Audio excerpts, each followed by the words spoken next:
There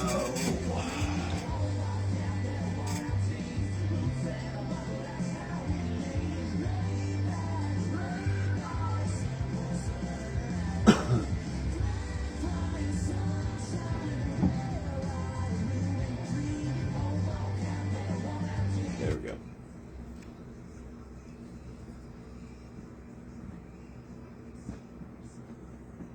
It is that Southernality thing, 1,000 horses on 94.3 The Ox on your Monday ride. Time for Coffee Talk, brought to you by the Comanche Chamber of Commerce and Agriculture. Check them out at #Explore Comanche, Texas. As you say good morning, as always on Monday. Welcome in Cynthia Newton with Hope Counseling. How we doing? Good morning. It's Monday. It's Monday. Do you realize that June is almost over? Yeah, I thought of that this morning.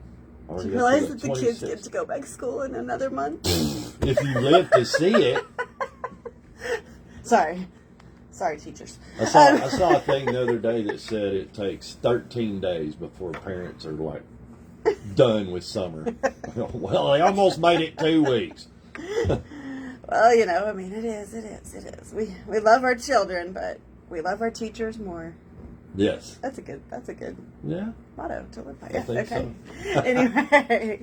All right. So I want to bring to y'all this morning that actually some people may not be aware, but June is actually PTSD Awareness Month, and June the 27th, which is tomorrow, if anybody's looking at the calendar, is actually PTSD Awareness Day. Okay. So today we're going to talk a little bit about PTSD, and I know most people know what PTSD stands for, but some people may not. You may be sitting here going, okay, you just said one of those stupid acronyms again. Anyway. Well, most people, I think, when you say that, they think of somebody in a foxhole and bombs going off, That's right? Exactly it's right. not necessarily it's what evolved, it takes. It's evolved to much more, but PTSD does stand for post-traumatic stress disorder. And statistically, 12 million Americans live with this condition. Wow. 12 million. Okay, Americans. And that's just the ones we know about. I'm sure that there's more that have never sought treatment that we don't know about. Sure.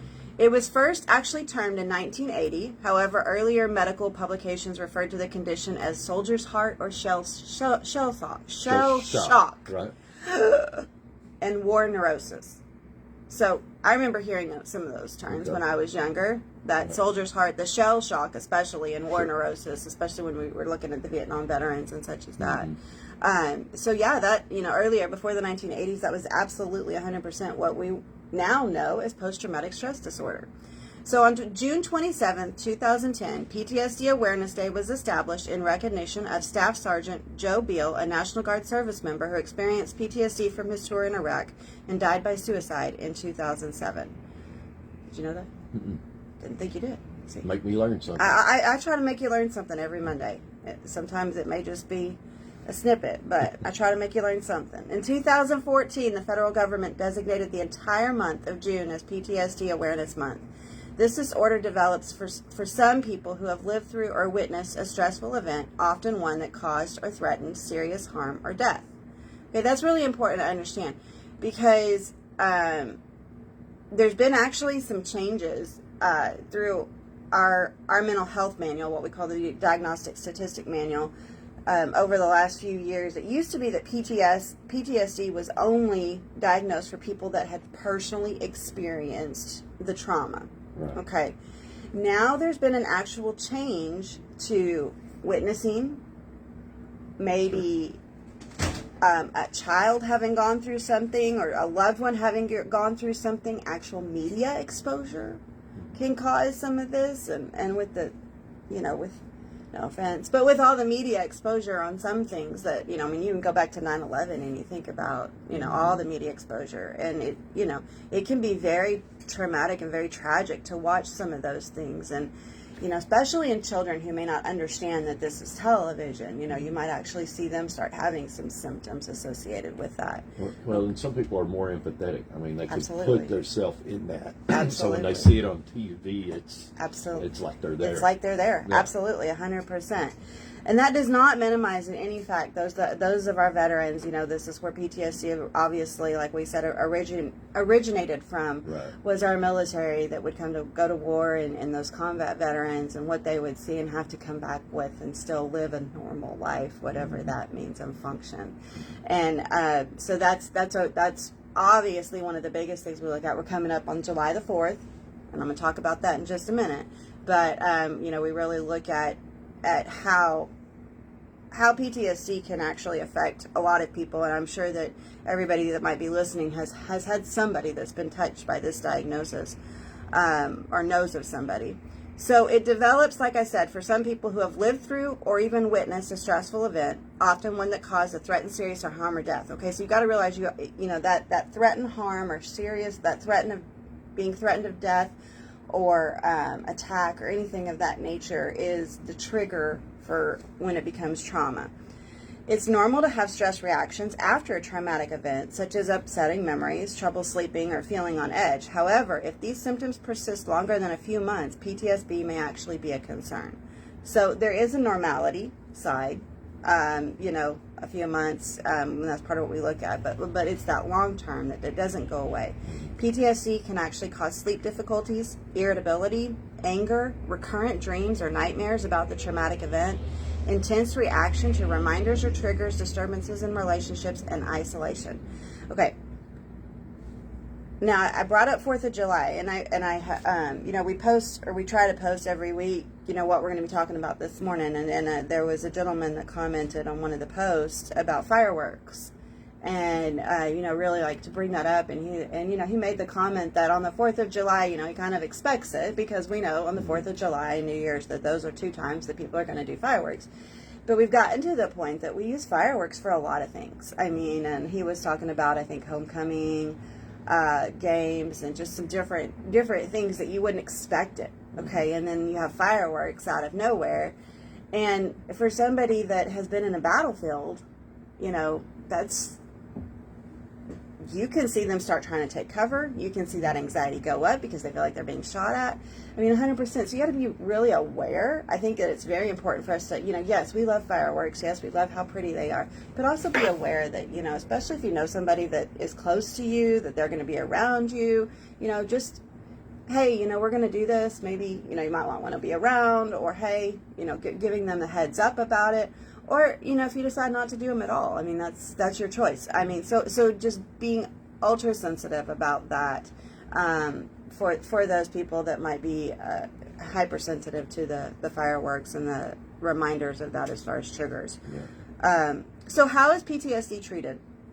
There's several treatments that we use. Treatments are available and accessible, but most people don't get the help that they need. Imagine that. Right. Especially when you think about our veterans, our VA system is slammed.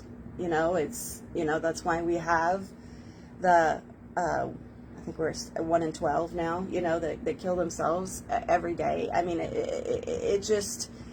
It doesn't take much. It just doesn't take much. And we don't have, our veterans do not get that support. And it's like, oh, well, you have PTSD. It's almost like an expectation now. If you're in the military, you're going to have PTSD.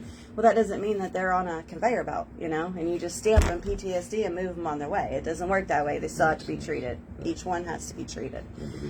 Yeah, absolutely. So seeking professionals that can help you outside of the system, or also for, if you've experienced trauma, sometimes, we experience trauma as children that may come out with us later in life, all sorts of abuse, different things that can really stem from that, or just being threatened ourselves. Excuse me, I had a lump in my throat. Treatments, I see it's always Monday. I think, I don't know what it is, Kyle. It's like I just start not being able to talk. Headed to the radio station. Time for that to kick in. Every Monday. Treatments do include psychotherapy and sometimes medications for symptom management. Okay, a pill's not going to magically make it go away, but sometimes we can help control the symptoms while somebody's getting treatment. They're available for those who are survivors of sexual assault, serious accident, natural disaster, military combat, mass casualty events, or even another traumatic event. We also think about first responders. There's been, even as recently as this weekend, some pretty tragic events, not just one, but more just in our area and our surrounding area, that, you think about the tragedy that those first responders and people are going to have to go through just remembering that. And so it's, it's important to be sensitive and aware that, again, it's not just the military, that it's people that are affected all around us. So treatments really do work and can lead to a better quality of life. Some may recover within a few months, while others can take years. Everyone experiences trauma differently, and everybody recovers differently. That's something very important, because the time frame is not going to be the same. Talked about that with many other diagnoses. The way we recover is not going to be the same. So just be aware of that. How do you help spread awareness? All right. I mean, I've been seeing social media posts all over about PTSD Awareness Month. Don't hesitate to just share that. Share that on your timeline. Post resources. This shows your support for others that might be going through PTSD. If you suspect a loved one is struggling with PTSD, express your concern, but don't try to solve their problem. Okay, you're not trained for that. I know things are not going how you would like right now, but know that I'd like to help. Okay, be that encouragement, that empathetic, that sympathy, all those things that can happen, but you can't push them, because if you push them, what you're going to do is you're going to push them further away. Yeah. Avoid using demanding language or ultimatums and trying to get your loved one to talk or seek help. This truly may backfire. So ultimatums do not work. Ultimatums don't really work in a lot of situations. I mean, in all honesty, guys, they really don't. So be aware before you start giving somebody an ultimatum that it may not work. It may actually do more damage than good. Make it their choice. You can say, I know it's your call whether you go see somebody, but if there's something I can do to help, let me know. I'll be happy to drive you there. I'll be happy to help you find people that maybe work with this or specialize in this. But, it still has to be their choice. Right. Be patient. Be a good listener. 2 things. We always like to talk. I like to talk. I mean, obviously, that's why I'm here every Monday, right? But, we often forget, and in our nervousness and uncertainty, we may find ourselves talking more rather than listening. I use the duct tape philosophy in the sense that, if you find yourself talking too much, just imagine putting duct tape on your mouth. For some of us, we may actually have to literally put duct tape on our mouth just to remind us, hey, be quiet. I've never gone that far. I do remember that. But it is a really good analogy to think about, just to remind yourself to be quiet and listen. And I made the comment about the numbers, the rates that we have, suicides, the rates that we have this, because people do not get that help, guys. I mean, it's so important as you watch your loved ones go through this, to encourage them. Remember, our National Suicide Prevention Line is now just a 3-digit number, 988. Disaster distress helpline. There's so many other things out there that you can utilize to get help. At Hope Counseling of Texas, we're here. I do definitely see and work with lots of people that have PTSD or have struggled from trauma. So, we're here for you with offices in Comanche, Eastland, Dublin, and Hamilton. Guys, stay cool this week. Okay. I'll try. On the roof. Drink lots of water. Really try not to be out in the hot part of that day if you can avoid it at any cost. And if you are, really watch your signs. Okay, take care of yourself. Guys, just don't forget PTSD and what it means to those that are suffering. Again, Hope Counseling of Texas, 325-356-1105, 325-356-0075. Find us on Facebook at Hope Counseling of Texas, or just give us a call and we'll be happy to help you. Offices in Comanche, Eastland, Dublin, and Hamilton. So now, you've never given the kids an ultimatum? Is that what you're saying? I do my best not to. Okay.